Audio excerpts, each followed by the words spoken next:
good morning! Welcome to my vlog! Uy, vlog ko, no? Ngayon po ay papakita ko sa inyo kung ano yung usually kinakain ko pag umaga. Nandito po pala ako sa Kuwait. I'm OFW in Kuwait for almost 12 years. 12 years! Grabe na! So, ito lang talaga yung kinakain ko kung break muna ako sa kubos, ito muna, itong bread, mga bread. Paborito ko yung milk bread na sliced bread na milk bread. Ito pagbili ko nito, walang available na milk bread, so ito na lang yung second option.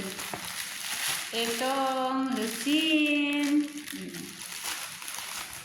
Ito lang, tapos kape.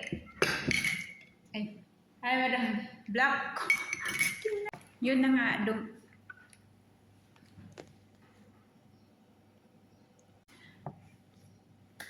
ayun, ano na yun? Ayun, to be continued, dumaan yung udang ko. At ito lang yung ano ko, dalawang ganito. Tapos, black coffee, pero hindi na ako uminom talaga ng pure black coffee.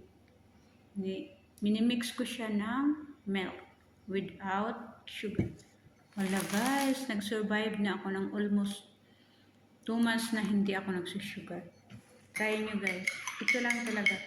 With milk lang talaga at kaya iwas tayo sa sugar. Ito, lagi ko itong ginagamit. Jam. Pero ngayon, isang tabi muna natin. Ito na lang muna. Hindi masyadong matamis. Yan lang po. Yan yung nadidistract na ako dumaan kasi yung ano ko. Mahal kong udang yung amo ko. So, ito lang. Ito lang muna. Kasi iwas-iwas muna tayo sa mga matatamis, guys. Okay lang yung matamis. Huwag lang yung sobra. Ayan lang. Tapos minsan sinasawsaw ko lang talaga yung normal, ano lang, yung sinasawsaw sa ano. Ito lang guys. So, kain na ako. Yun lang po. Happy eating to me. God bless everyone. And mag-ingat po ang lahat. Bye-bye. Nag-distract talaga ako kay udang.